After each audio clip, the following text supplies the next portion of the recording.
Senator Alsobrooks. Thank you so much, Mr. Chair. And thank you as well to each of the nominees today. Congratulations to you and to your families on your nominations. The three offices that you're being considered for are really critical to Maryland, and so I'm excited to have the chance to ask some questions today.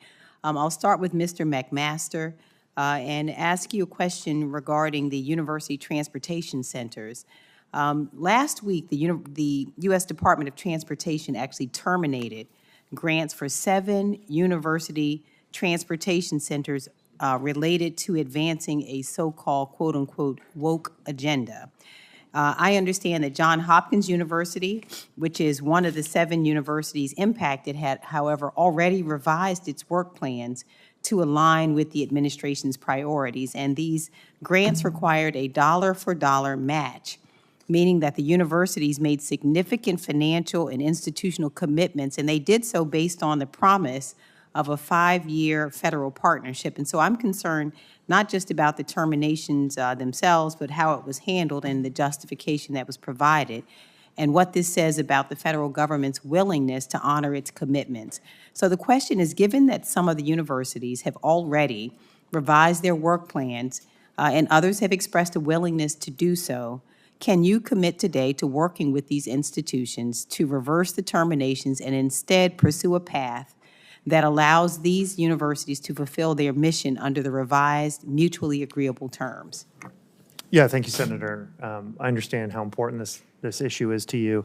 I'm not familiar with the recent terminations of those, so I can commit to you, if I'm confirmed, to following up directly with the Federal Highway Administration and the Secretary and the Department to understand more fully what the justifications and what the interests were in that, and then happy to follow up with you directly to address this issue. Perfect. Thank you so much.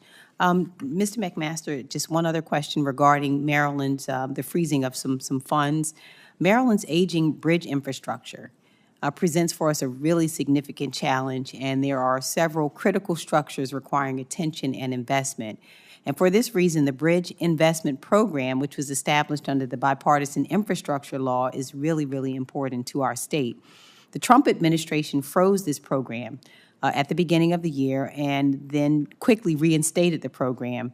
The freezing of funds caused confusion, as you might imagine, uncertainty, and it also added to some project delays. So if confirmed, can you commit that the Federal Highway Administration will keep congressionally appropriated federal funds flowing? Yes, Senator, I appreciate the question. I can confirm if I'm confirmed, I can commit to you that I will carry out these programs in accordance with the law and the intent of Congress. Thank you. And then third, Mr. Tell, I want to ask you a question as well about sustainability and climate resilience projects. Many of Maryland's Army Corps projects are related to climate change and are designed to enhance resilience, and the Baltimore district in particular is currently working on projects that mitigate risks from sea level rise, coastal storms, and flooding. And I suspect that you have familiarity with similar projects given your time working in both Mississippi and Alabama's congressional delegations. So if confirmed, the question is whether or not you would commit to working with my office to ensure that Maryland's congressionally authorized Army Corps projects that focus on sustainability and climate resilience are completed. Senator, thank you for the question. With regard to climate resiliency, it's a question of, for the Corps of Engineers, the policy, the Corps of Engineers doesn't set the policy on why or the root cause of a particular project. It only looks at the data, the latest hydrological trends, the real hard information to make decisions about how to plan projects for now and for the future so that they can make states like Maryland more resilient. And I absolutely commit to following congressional intent and working with you on advancing the projects that are important to your state. All right, thank you. I yield to Senator Husted. Thank you. Gentlemen, thank you for joining us today.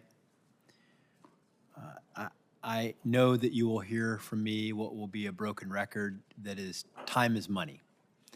The faster we go, the more money we save, the